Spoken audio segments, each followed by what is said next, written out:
নমস্কার, স্বাগত আপনাদের ত্রিপুরা নিউজ 8-এ। এই মুহূর্তে সন্ধ্যার লাইভ অনুষ্ঠানে আজকে বিশেষ কিছু সংবাদ নিয়ে আমি আপনাদের সাথে রয়েছি পূজা। অন্যান্য দিনকার মতো আজকেও আমরা কিছু গুরুত্বপূর্ণ বিষয় নিয়ে আলোচনা করতে চলেছি। তার পূর্বে জানিয়ে রাখবো, অবশ্যই আপনারা কমেন্ট সেকশনে আপনাদের মতামত তুলে ধরতে পারেন, আপনাদের মতামত জানাতে পারেন।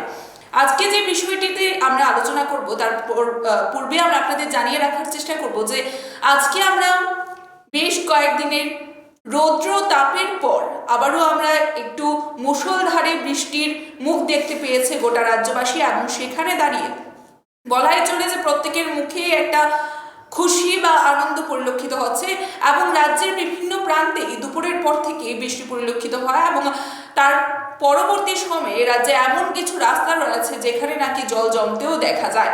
এবং সেখানে বলাই চলে যায় ত্রিপুরা রাজ্যে আমরা বিশেষভাবে দেখি যে বৃষ্টি হওয়ার কিছুক্ষণের মধ্যে কিছু এলাকায় বলাই চলে সেখানে জল জমতে আমরা দেখি, এবং পরবর্তী সময়ে এখন অবশ্য সেখানে আমরা দেখতে পাই যে জল জমার কিছুক্ষণের মধ্যে জল নিষ্কাশন ব্যবস্থা করা হয় এবং জল নিষ্কাশিত করে দেওয়া হয়। সেই অনুযায়ী আমরা আপনাদের জানিয়ে রাখার চেষ্টা করছি ইতিমধ্যেই বৃষ্টির দেখা পায় গোটা রাজ্যবাসী। কিছু 2-3 দিনের রৌদ্রের দাবদাহের পর বলাই চলে আজকে একটু স্বস্তির নিঃশ্বাস রাজ্যবাসীর জন্য।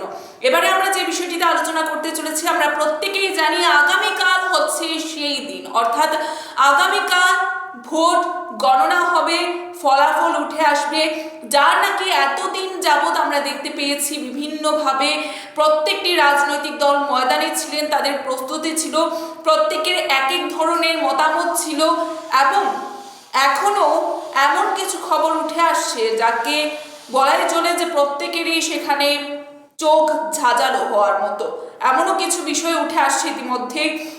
আজকের দিনে দাঁড়িয়ে আমরা যদি বলি, দেশ এবং গোটা দেশের বিভিন্ন রাজ্যগুলিতে বলাই চলে সেখানে প্রত্যেকেরই, বিরোধী দল হোক শাসক দল হোক, যারা নেতৃত্বরা রয়েছেন, যারা কর্মীরা রয়েছেন, প্রত্যেকেই ধীর আগ্রহে সেখানে অপেক্ষা করছেন আগামীকালকে। আর বলাই চলে আর বেশ কিছু ঘন্টার অপেক্ষা, আর কিছু ঘন্টা পরেই কিন্তু সেই দিন আমরা দেখতে পাবো। সেই দিন অর্থাৎ যে দিনের অপেক্ষায় রয়েছে গোটা রাজনৈতিক দল। বলাই চলে যে এই 5 বছরের জন্য, অর্থাৎ আগামী 5 বছরের জন্য কে মসনদ দখল করতে চলেছে তার দিকে কিন্তু প্রত্যেকেই তাকিয়ে রয়েছে, এবং সেখানে দাঁড়িয়ে আমরা প্রত্যেকেই কিন্তু অপেক্ষায় রয়েছি। আমরা দেখতে পেয়েছি বিভিন্ন সংবাদ মাধ্যম থেকে শুরু করে ন্যাশনাল মিডিয়া, বিভিন্ন পত্রপত্রিকার ভূত ফেরত সমীক্ষাও আপনারা দেখতে পেয়েছেন, এবং সেই ভূত ফেরত সমীক্ষায় বিভিন্ন দলের মতামত ছিল নানান রূপ, এবং সেখানে দাঁড়িয়ে দেশের যারা নেতৃত্বরা রয়েছেন তাদের কি মতামত রয়েছে আমরা সেগুলো আপনাদের সামনে তুলে ধরার চেষ্টা করব। কিন্তু তার পূর্বে আমরা আপনাদের জানানোর চেষ্টা করব আগামীকাল হচ্ছে সেই দিন যেখানে নাকি সকাল থেকে আমরা ভোট গণনা হতে দেখব প্রত্যেকটি রাজ্যে। বেশ কিছু রাজ্যে বলাই হচ্ছে যে অনেকটা সকালের মধ্যে সেখানে ফলাফল প্রত্যেকের সামনে উঠে আসবে। যে রাজ্যগুলিতে বিশেষভাবে কম আসন রয়েছে সেখানে থেকে বেশিরভাগ বলা হচ্ছে যে সকালের মধ্যেই গণনার কি ফলাফল রয়েছে তা আমরা উঠে আসতে দেখব, এবং বিশেষ কিছু রাজ্য রয়েছে যেখানে নাকি অনেকটা সংখ্যায় আমরা দেখতে পাই সেখানে আসন রয়েছে, সেখানে বিভিন্ন ফেজেও আমরা নির্বাচন সংঘটিত হতে দেখেছি। সেখানে অবশ্যই কিছুটা সময়ের সাপেক্ষ রয়েছে, তবে দেখার বিষয় হচ্ছে যে সন্ধ্যার মধ্যেই সেটা পরিষ্কার হয়ে যাবে। যে স্লোগান ছিল শাসক দল বিজেপির আপকি বার 400 পার, বা বিভিন্ন সমীক্ষায় যে সমীকরণ বা যে সংখ্যা তুলে ধরা হয়েছে তা কি আদৌ উঠে আসছে, নাকি ইন্ডিয়া জোটের যারা বিশেষভাবে নেতৃত্বরা রয়েছেন তাদের যে মতামত রয়েছে যে এই ভূত ফেরত সমীক্ষা কিছুই হচ্ছে না, যেটা দেখানো হয়েছে তার সম্পূর্ণ অপোজিট কোনো ফলাফল উঠে আসবে, রেজাল্ট উঠে আসবে, সেটা সত্যি হয় কিনা সেটাও কিন্তু দেখার রয়েছে। ইতিমধ্যে আরো একটি বিষয় উঠে এসেছে, আমরা আপনাদের জানিয়ে রাখার চেষ্টা করব। উদ্ধব ঠাকরে, আমরা প্রত্যেকেই জানি উদ্ধব ঠাকরে উনি ফের বিজেপি মুখী, এমনটাই বলা হচ্ছে। গণনার আগে মহারাষ্ট্রে টানা পোড়ন ইতিমধ্যেই দেখা যাচ্ছে ইন্ডিয়া জোটের, এবং কংগ্রেস নেতার দলবদল। এতে বা এই বিষয়কে ঘিরে ইতিমধ্যে কিন্তু প্রশ্ন উঠতে শুরু করেছে কি কারণে এই বিষয়টি উঠে এসেছে, আমরা আপনাদের জানিয়ে দেওয়ার চেষ্টা করব।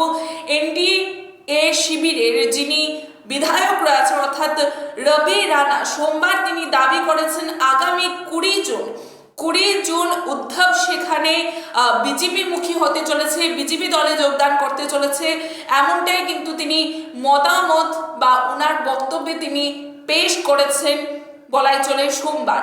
এবং একটি সাংবাদিক সম্মেলনে তিনি এই বিষয়টি তুলে ধরেছেন, এমনটাই দেখা যায়। তাকে ঘিরে ইতিমধ্যেই নানান প্রশ্ন উঠতে শুরু করেছে যে কংগ্রেস হলে সেখানে গণনার পূর্বে বা রেজাল্টের পূর্বে তবে ভাঙ্গন কেন? তবে কি সমীক্ষার পর অর্থাৎ বুথ ফেরত সমীক্ষার প্রভাবে এটি সংঘটিত হচ্ছে, বা এই যে ঘটনাটি উঠে এসেছে, এই যে দাবি করা হচ্ছে তা কতটুকু সত্য রয়েছে তাকে নিয়েও কিন্তু একটি বড় প্রশ্ন এবারে রেজাল্টের প্রাক মুহূর্তে। আরো একটি বিষয় আমরা আপনাদের জানিয়ে রাখার চেষ্টা করবো, বুথ ফেরত সমীক্ষা নিয়ে ইতিমধ্যে ক্ষোভ প্রকাশ করতে দেখা গেছে বিরোধী প্রত্যেকটি রাজনৈতিক দলকে। আমরা দেখতে পাই ইন্ডিয়া জোটের অন্যান্য নেতৃত্বরাও সেখানে নানান বক্তব্য পেশ করেছেন, তাদের কথায় তারা বিশেষ কিছু বিষয় তুলে ধরেছেন, তারা উল্লেখ করেছেন, তারা বিভিন্ন ভাষায় কটাক্ষ করেছেন অনেকে এই বুথ ফেরত সমীক্ষাকে। বলাই চলে সেখানে নরেন্দ্র মোদীর নেতৃত্বাধীন যে এনডিএ জোট রয়েছে, যে বুথ ফেরত সমীক্ষা আমরা দেখতে পাই, সেই সমীক্ষায় তৃতীয়বারের সরকার গঠিত করতে চলেছে নরেন্দ্র মোদীর নেতৃত্বাধীন এনডিএ। এছাড়াও এমনটাই বলা হচ্ছে, কোনো সমীক্ষায় এমনও বলা হয়েছে যে বিজেপি নাকি একাই সেখানে 350 থেকে 375টি আসন দখল করতে চলেছে এবং এনডিএ 400 পার করে যাবে, এমনটাও কোনো সমীক্ষায় কিন্তু তুলে ধরা হয়েছে।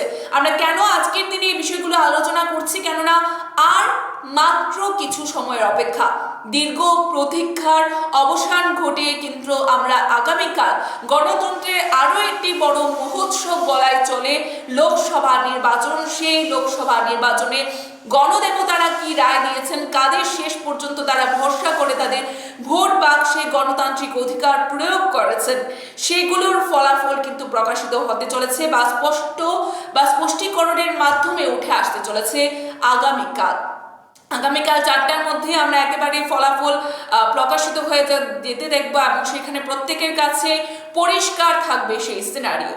এবং সেখানে যে বিষয়টি আমরা বলছিলাম যে কোনো সমীক্ষা এমনটাও বলা হচ্ছে যে বিজেপি 350 থেকে 375টি আসন পেয়ে যাবে একাই, এবং এনডিএ জোট যেটা স্লোগান ছিল তাদের আপকি বার 400 পার, এনডিএ জোট নাকি বা এনডিএ নাকি সেখানে তা পার করে যেতে পারে, অর্থাৎ 400 যে সংখ্যাটা রয়েছে তা পার করে যেতে পারে, কোনো সমীক্ষায় এমনটাও বলা হয়েছে। এবার সমীক্ষার কথা কারা উড়িয়ে দিয়েছেন? সমীক্ষার কথা উড়িয়ে দিয়েছেন কংগ্রেস নেত্রী।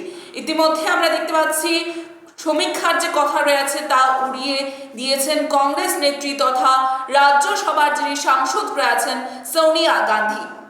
তিনি কি বলেছেন? তিনি সোমবার জানান একটি সভায় বা একটি জায়গায় তিনি বিশেষভাবে ব্যাখ্যা করেছেন যে বুথ ফেরত সমীক্ষা সম্পূর্ণ বিপরীত ফলাফল উঠে আসতে চলেছে, এমনটাই তিনি ব্যাখ্যা করেছেন। সোমবার তিনি জানিয়ে দিয়েছেন যে বুথ ফেরত সমীক্ষা বিভিন্ন জায়গায়, বিভিন্ন পত্রপত্রিকায়, ন্যাশনাল মিডিয়া থেকে শুরু করে বিভিন্ন জায়গায় যে বুথ ফেরত সমীক্ষা তুলে ধরা হয়েছে লোকসভা নির্বাচন 2024-এর, সেখানে সম্পূর্ণই বিপরীত ফলাফল উঠে আসবে। বুথ ফেরত সমীক্ষার কোনো ধরনের প্রভাব পড়তে দেখা যাবে না এই ফলাফলের উপর। এছাড়াও আমরা যদি দেখি বাংলার যিনি মুখ্যমন্ত্রী রয়েছেন অর্থাৎ মমতা বন্দ্যোপাধ্যায়, ওনাকেও দেখা যায় তিনি বুথ ফেরত সমীক্ষাকে টোটালি ফেক বলে তিনি কটাক্ষ করেছেন। তিনি এই সমীক্ষাকে ফেক বলে কটাক্ষ করার পাশাপাশি তিনি আরও একটি বিষয় বলেছেন যে কত টাকার বিনিময়ে যে ন্যাশনাল মিডিয়াগুলি রয়েছে তারা কত টাকার বিনিময়ে কোন জায়গায় কে জিতবে এগুলো বলে দিচ্ছেন। কত টাকার বিনিময়ে তিনি কিন্তু সেটা প্রশ্ন ছুড়ে দিয়েছেন মিডিয়াদের বা সংবাদ মাধ্যমের বিরুদ্ধে। আমরা দেখতে পাই তিনি এই প্রশ্নগুলি তুলে ধরেছেন একটি সভায় এবং তিনি সোমবারই এই বক্তব্য রেখেছেন। বুথ ফেরত সমীক্ষাকে নিয়ে বিরোধী রাজনৈতিক দলের নেতৃত্বদের মধ্যে নানান কলহ দেখা যাচ্ছে বলাই চলে, এবং কেউ সেখানে মানতে রাজি নয় সেই বুথ ফেরত সমীক্ষাকে। তৃণমূল, কংগ্রেস, সিপিআইএম, আপ যে দলগুলো রয়েছে, রাজনৈতিক দলগুলো প্রত্যেকেই কিন্তু সেখানে বলছেন যে বিপরীত কিছুই ফলাফল উঠে আসবে। এবার দেখার বিষয় হচ্ছে ইন্ডিয়া জোটের যে আত্মবিশ্বাস রয়েছে তাই জয়ী হয় নাকি সেখানে বর্তমানে যে এনডিএ বা বিজেপি দলের যে স্লোগান রয়েছে আপকি বার 400 বার, তাছাড়াও যে বোধ ফেরত সমীক্ষা রয়েছে তা কতটুকু সত্য হয় সেটাই দেখা। তাছাড়াও আমরা যদি বলি যে এই বোধ ফেরত সমীক্ষাকে নিয়ে কংগ্রেস আরো একজন নেতা যিনি রয়েছেন রাহুল গান্ধী, তিনি এই বোধ ফেরত সমীক্ষাকে সম্পূর্ণরূপে মোদি মিডিয়া পোল বলে কটাক্ষ করেছেন। আমরা দেখতে পাই যে তিনি মোদি মিডিয়া পোল বলে এই সমীক্ষাকে কটাক্ষ করেছেন বিশেষভাবে, এবং তার পাশাপাশি তিনি একথাও উল্লেখ করেছেন যে রেজাল্টই প্রুফ করে দেবে যে জনগণ কাদের সেখানে বেছে নিয়েছেন আগামী 5 বছরের জন্য, মসনদ কারা দখল করবেন। তাছাড়া আরো একটি বিষয় আমরা জানিয়ে রাখবো, আমরা দেখতে পেয়েছি বিভিন্ন জায়গায় ইতিমধ্যে খবর উঠে আসছে এই নির্বাচনী ফলাফল ঘোষণার প্রাক মুহূর্তে বিভিন্ন জায়গায় আক্রমণ শুরু হয়ে গেছে, বিভিন্ন জায়গায় বাড়ি বা বিভিন্ন জায়গাতে জঙ্গলের আশেপাশে বিভিন্ন জায়গায় বোমা উদ্ধার হচ্ছে, তাকে নিয়ে কিন্তু প্রত্যেকের মধ্যে একটা ভয় ভীতির পরিবেশ বিরাজ করছে। ইতিমধ্যে নিরাপত্তার বিষয়টিকে নিয়ে একটা বড় প্রশ্ন উঠে এসেছে। দমদম এলাকা থেকে শুরু করে বিভিন্ন জায়গায়, বীরভূম থেকে শুরু করে বিভিন্ন জেলায় ইতিমধ্যে নিরাপত্তা বাহিনী কঠোর করে রাখা হয়েছে যাতে করে কোনো ধরনের অপ্রীতিকর ঘটনার খবর না উঠে আসে ফলাফল ঘোষণার পর। আমরা আজকের দিনে দাঁড়িয়ে বিশেষ কিছু বিষয় আপনাদের সামনে তুলে ধরার চেষ্টা করেছি, যেহেতু আর মাত্র কিছুক্ষণের অপেক্ষা রয়েছে।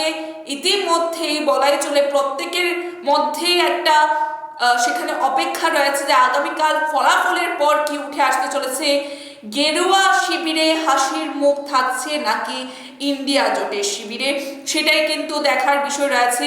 যেখানে আমরা বিরোধী দলগুলিকে একই মঞ্চে চলে আসতে দেখেছি একটি শক্তির বিরুদ্ধে সেখানে লড়াই করার জন্য, একটি দলের বিরুদ্ধে লড়াই করার জন্য, সেখানে এনডিএ জোটের যে স্লোগান বা এনডিএ অর্থাৎ বিজেপি রাজনৈতিক দলের যে স্লোগান রয়েছে আপকি বার 400 পার, তাই হতে চলেছে নাকি ইন্ডিয়া জোটের নেতৃত্বরা যে বিষয়টি বলছেন যে সেখানে অপোজিট কিছু উঠে আসতে চলেছে বোধ ফেরত সমীক্ষা, সেটা কোনটা সত্যি হতে চলেছে এবং কোনটা মিথ্যে সেটা কিন্তু এবার দেখার রয়েছে, এবং যা প্রমাণিত হয়ে যাবে আগামীকাল ফল প্রকাশের পর। আজকের দিনে সন্ধ্যার লাইভ অনুষ্ঠানে আমরা এই বিশেষ বিষয়গুলোকে আপনাদের সামনে তুলে ধরার চেষ্টা করেছি। ইতিমধ্যে বিশেষ কিছু দেশীয় রাজনৈতিক খবর আমরা আপনাদের সামনে তুলে ধরার চেষ্টা করেছি। আজকে দেশীয় যে নেতৃত্বরা রয়েছেন সেখানে বিভিন্ন রাজনৈতিক দলের নেতৃত্বরা রয়েছেন, বিশেষ করে বিরোধী দলের যারা নেতৃত্বরা রয়েছেন তাদের কি মতামত ছিল, এবং উদ্ধব যিনি রয়েছেন উনি ইতিমধ্যে বিজেপি মুখী হচ্ছেন এমন একটি বিষয় বা গুজব ইতিমধ্যেই শোনা যাচ্ছে, তা কতটুকু সত্য হতে চলেছে সেটাও দেখার। আজকের মতো আমরা এখানে শেষ করবো। আগামীকাল অবশ্যই চোখ রাখবেন, আমরা দেখানোর চেষ্টা করবো আপনাদের যে 5 বছরের জন্য আগামী দিনে মসনদ দখল কে করতে চলেছেন, কি ফলাফল উঠে আসে, ত্রিপুরা রাজ্য থেকে শুরু করে বিভিন্ন রাজ্যের কি ফলাফল থাকছে আমরা দেখানোর চেষ্টা করব। তা দেখতে অবশ্যই চোখ রাখবেন ত্রিপুরা নিউজ 8 পর্দায়। এখনকার মতো আমাদের সন্ধ্যার এই বিশেষ লাইভ অনুষ্ঠান আমরা এখানেই শেষ করছি। পরবর্তী আপডেটস দেখতে চোখ রাখবেন ত্রিপুরা নিউজ 8 পর্দায়। নমস্কার।